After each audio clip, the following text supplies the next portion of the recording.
Welcome to கதை திரட்டு audio books. இந்த வீடியோவில் நம்ம என்ன கதை கேட்க போகிறோம்னா, எழுத்தாளர் ஆண்டாள் பிரியதர்ஷினி அவர்கள் எழுதிய பிச்சைக்காரிகள் உலகம் சிறுகதை. வாங்க கதைக்குள்ள போகலாம். சிக்னலில் வண்டி நின்றது. என் கண்கள் அனிச்சையாய் வெளியே தேடின. ஒரு மாசமாய் அவளை காணவில்லை. இன்றைக்காவது வந்திருப்பாளா? குழந்தை பிறந்திருக்கும் இல்லைங்க, தலையசைத்தார் என்னவர். அவளுக்கு எங்கள் வண்டி நன்றாய் அடையாளம் தெரியும். சிக்னலில் நிற்கும் போதெல்லாம் ஓடியே வருவாள். பின்னாலேயே 3 வயசு பெண் குழந்தையும் மூக்குழுகியபடி அழுது கொண்டே வரும். சௌக்கியமாமா? சொந்தக்காரி மாதிரி உரிமையாய் கேட்பாள். பழகின மாதிரி சிரிப்பாள். ஏய், அம்மாவை கும்பிட்டுக்க, மகளை அதட்டுவாள். 10 ரூபாயை பொக்கிஷமாய் பிடித்து கொண்டு நகர்வாள். இன்றைக்கே காணவில்லையே. பாவங்க அவ, நிறமாசக்காரி. ஓடி ஓடி பிச்சை எடுத்தா. லொங்கு லொங்குன்னு குலுங்கின வயத்தை பார்த்தா எனக்கே கலக்கமா இருந்துச்சு.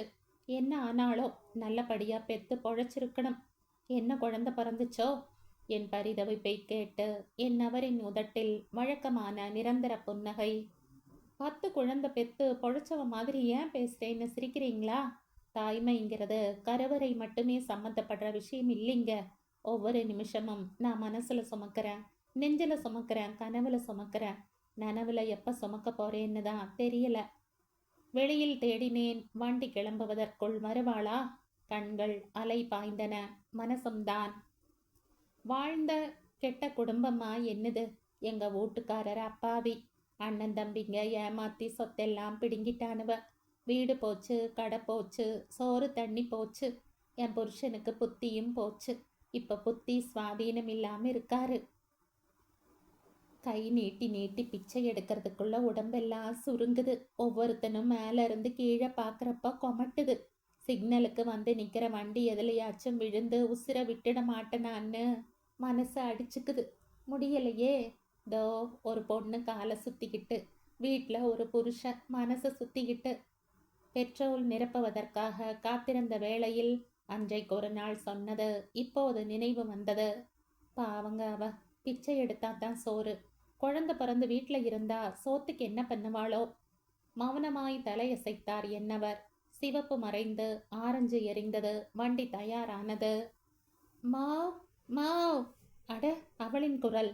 அத்தனை வண்டிகளுக்குள்ளும் புகுந்து நுழைந்து ஓடி வந்தாள். பின்னாலேயே அவளின் பெண் குழந்தையும். ஏய் ஏய், பார்த்து, வண்டி கிளம்ப போவது. பஞ்சு பொதியாய் மார்பில் அணைத்திருந்த குழந்தையை நீட்டினாள். முகத்தில் வருத்த தாண்டவம். பொட்ட புள்ள, 2 பொட்ட குட்டிய வச்சு நான் எப்படிமா மானமா பொழைக்க? பேசாம விஷம் வாங்கி முழுங்கிட்டா ஒரே அடியா நிம்மதி. கண்ணீர் பொல பொலவென வழிந்தது. இன்னும் இளைத்து கருத்து களைத்து நடைப்பிணமை தெரிந்தாள். கார் ஜன்னல் வழியாக நீட்டின குழந்தையை தொட்டு பார்த்தேன். குழு குழுவென்றிருந்தது. சின்ன பூ.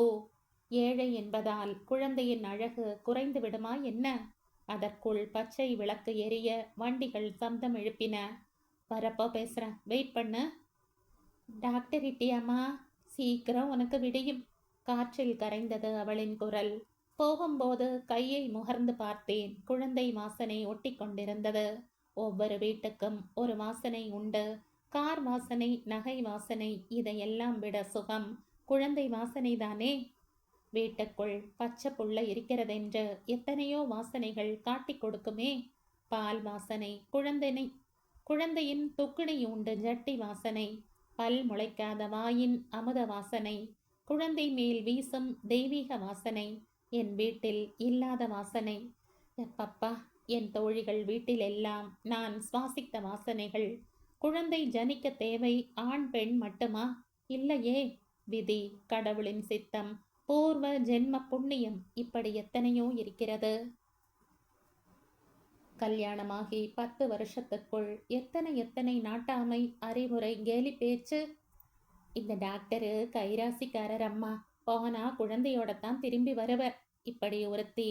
என்ன மாப்பிள, வயாகிராவோ என்னவோ இருக்காமே, வரவழைக்க வேண்டியது தானே. இன்னொரு கும்பல் பொக்கிஷ மாதிரி தூக்கி வருவார்கள். பார்த்து பார்த்து, பத்திரமா வாங்கு, கீழே விட்டுறாத, முழிச்சுக்க போகுது. கன்னத்துல அழுத்தி முத்தம் தராத, கன்னி போயிடும். முன்ன பின்ன பெத்திருந்தா தானே தெரியும். இப்படி ஒரு கும்பல். எல்லாம் பொறுத்தாயிற்று அந்த சின்ன ஜீவனுக்காக. ம்ஹும். கடவுள் என் விஷயத்தில் கண்ணை சிக் என்று மூடிக்கொண்டார்.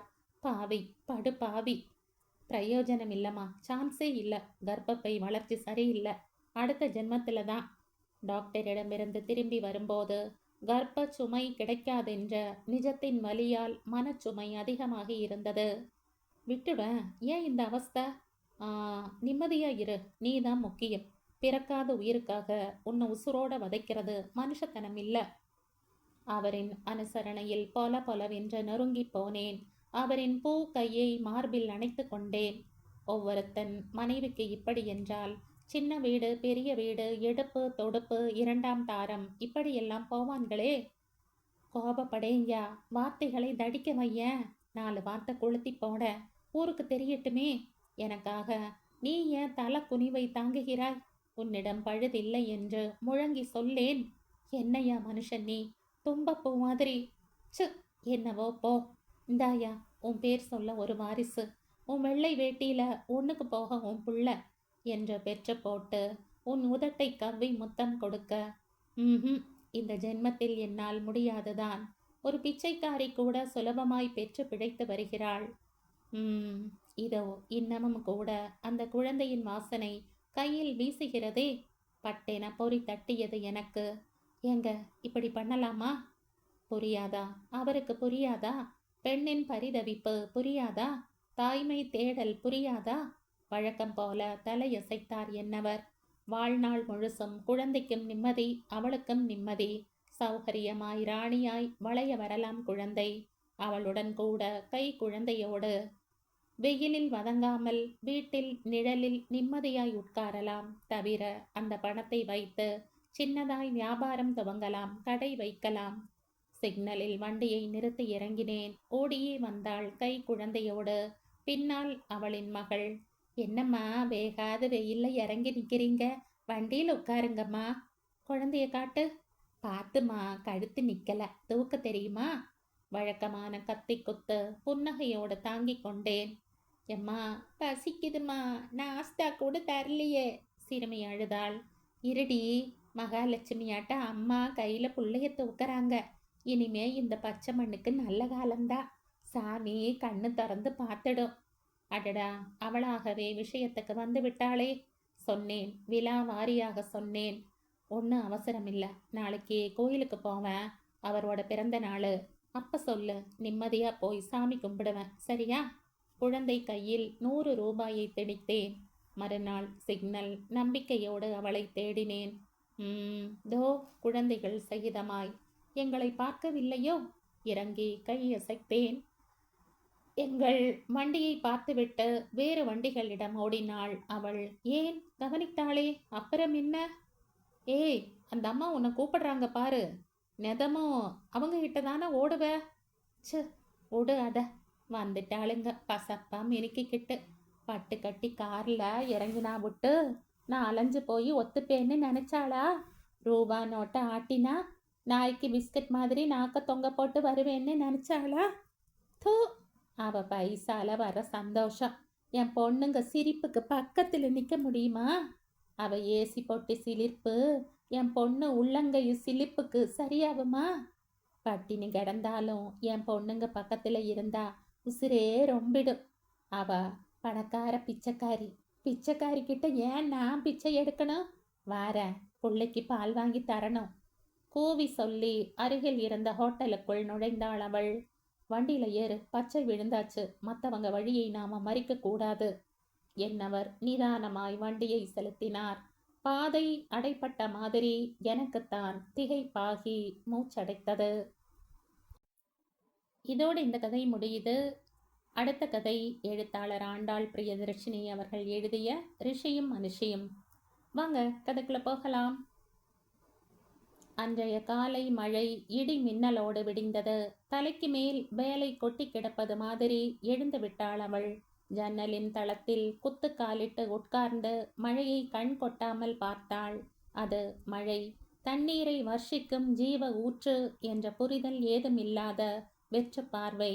ராத்திரி அவள் சுருண்டிருந்த சுவரோரமாய் சிறுநீர் குளம் நாறியது. அவளின் புடவையும் கூட சொட்ட சொட்ட நனைந்து விடிந்தது.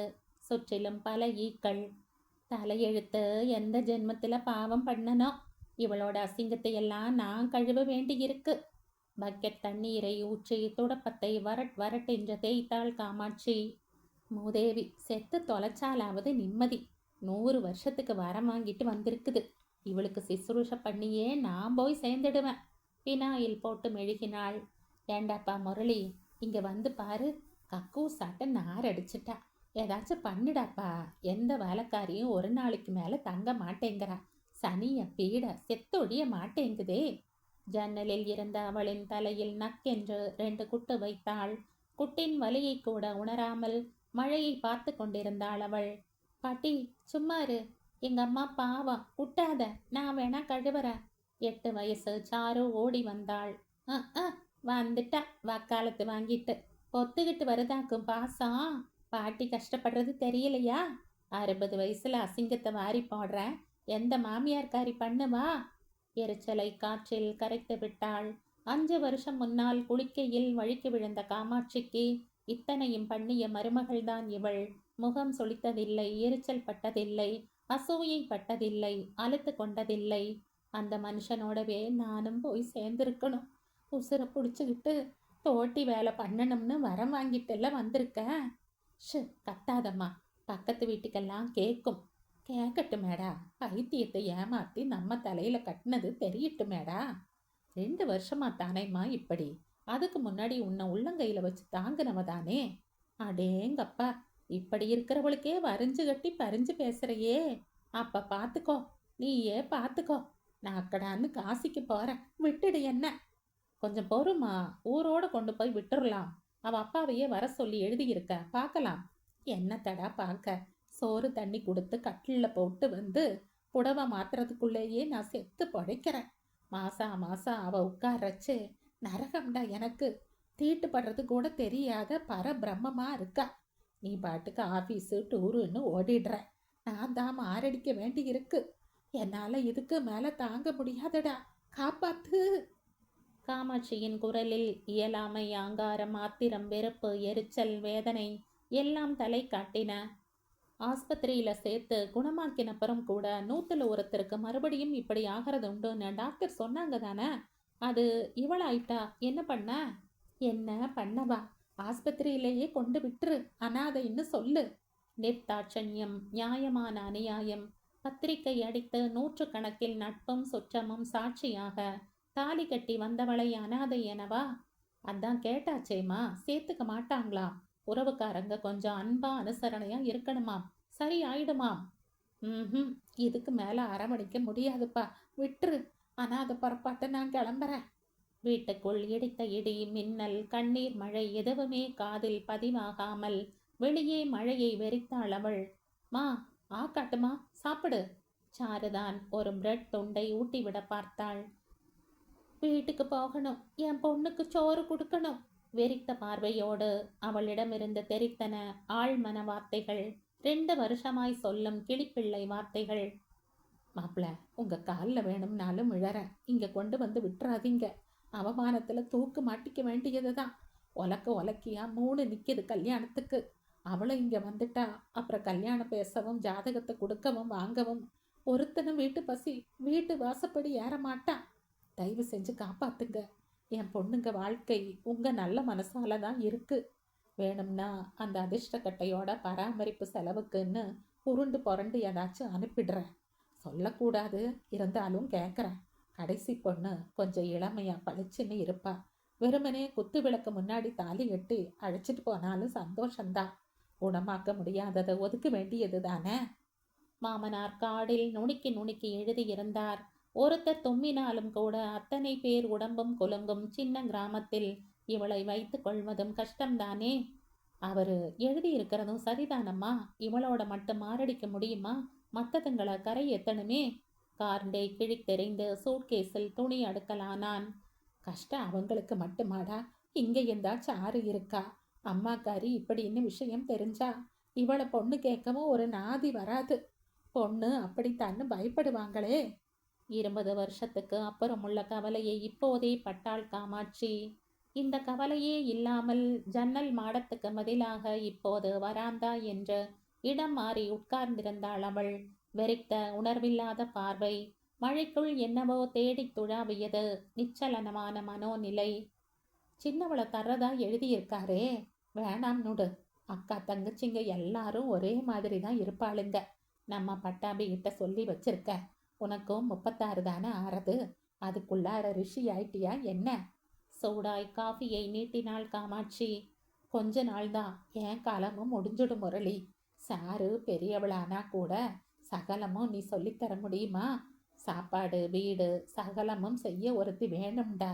இனிமே இவ எங்க தேரப்போறா? வேப்பிலை அடித்தாள் காமாட்சி. ஏதாச்சும் அநாத ஆசிரமத்துக்கு அனுப்பிடலாமே. கையெடுத்து கும்பிட்டாள் காமாட்சி. இவளை அநாதைன்னு ஒத்துக்கணும்னா நான் மண்டைய போடணும், நீயும் செத்தொழியணும். சூட்கேஸை பளார் என்று அரைந்து மூடினாள். எந்த சப்தமும் மழை பார்த்தவளை அசைக்கவே இல்லை. சரி, அவளை எழுப்பு. ஆட்டோல உட்காந்து வைமா. சாரி எங்க? சூட்கேஸை தூக்கினான். டியூஷன். நல்ல வேலை, இல்லைன்னா அம்மாவை எங்க கூட்டிட்டு போறேன்னு தொலைச்செடுத்துடுவா. முழுசும் நனையாமல் இருக்க முக்காடு மாதிரி ரெயின்கோட் போட்டான். டூர் முடிஞ்சு வர 15 நாள் ஆகும்மா. சில பிரச்சனைகளுக்கு நிரந்தர இழப்பு தாண்டா தீர்வாகும். மனசுல வச்சுக்கோ. வானம் வெடித்தது மாதிரி இடி பிளந்தது. அடைமழை. ஆட்டோவில் பயணிப்பதும் தெரியாத மாதிரி பிடித்து வைத்த சிலையாய் உட்கார்ந்திருந்தாள் அவள். பயணத்தில் அவ்வப்போது உடம்பு உரசியது. அப்போதெல்லாம் பூ மணமும் மஞ்சள் வாசனையும் சுகந்தமுமாய் ஜொலித்த உடம்பு இப்போது அருவருப்பாய் தொடவும் கூசுவதாய் சிறுநீர் வீச்சத்தோடு குமட்டியது. சிந்தனை கழித்த வெற்று உடம்பு ஜடம்தானோ, மரக்கட்டைதானோ? பிரயோஜனமில்லாத பெண்மை குப்பை பொருள்தானோ? பெண்ணின் இயலாமைக்கு சமூகம் வழங்கும் நீதி பாரபட்சமாய்த்தான் இருக்குமோ? அவளின் கையை பிடித்து இறக்கினான். சப்தமதியில் பிடித்த போது மெத் மெத் என்று திரட்சியாய் கிளர்ச்சி ஊட்டின விரல்கள் இப்போது குச்சியாய் வரட் வரட்டென்று சுருங்கிய தோலோடு. 10 வருஷ தாம்பத்தியத்தில் உச்சி முதல் உள்ளங்கால் வரை ஊர்ந்த கணவனின் ஸ்பரிசம் கூட அவளிடம் எந்த சிலிர்ப்பையும் ஏற்படுத்தவில்லை. உயிரற்ற உணர்வற்ற வெற்ற உடம்பு. மும்பை ரயிலின் அன்ரிசர்வ்டு பெட்டியில் அவளை ஏற்றிவிட்டான். டாய்லெட் வாசலில் உட்கார்த்தி வைத்தான். சூழலிலும் அவளுக்கே உரிய நாற்றம். வண்டி ஹாரன் ஒலிக்க சட்டென கீழே இறங்கினான். திரும்பி பார்க்காமல் நடந்தான். அப்புறம் மனசு கேட்காமல் தள்ளு வண்டியில் ஒரு ரொட்டி பொட்டலம் வாங்கி கையில் திணித்து கடைசியாய் அவளின் முகத்தை பார்த்தான். எந்த புரிதலும் சலனமும் இல்லாமல் அவனை வெறித்தது அந்த வெற்று பார்வை. வீட்டுக்கு போகணும், என் மகளுக்கு சோறு கொடுக்கணும். உதடு பாட்டுக்கு முணுமுணுத்தது. இடியில் கரைந்தது. பாம் என்ற அலறலோடு வண்டி நகர ஆரம்பிக்க பார்வையில் இருந்து மறைந்தாள் அவள். ஓடிப்போய் எதிர் திசை வண்டியில் ஏறினான் அவன். அவளின் கூர்மையான வெறித்த பார்வையும் மகளுக்கு சோறு கொடுக்கணும் தாகமும் பின்னாலேயே துரத்தின.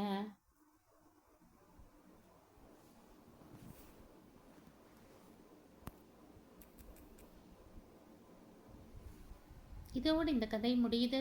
இந்த கதை உங்களுக்கு பிடிச்சிருந்தா லைக் பண்ணுங்கள், ஷேர் பண்ணுங்கள், சப்ஸ்கிரைப் பண்ணுங்கள். மற்றும் ஒரு இன்ட்ரெஸ்டிங்கான கதையோட அடுத்த வீடியோவில் சந்திப்போம். பாய். தேங்க்யூ.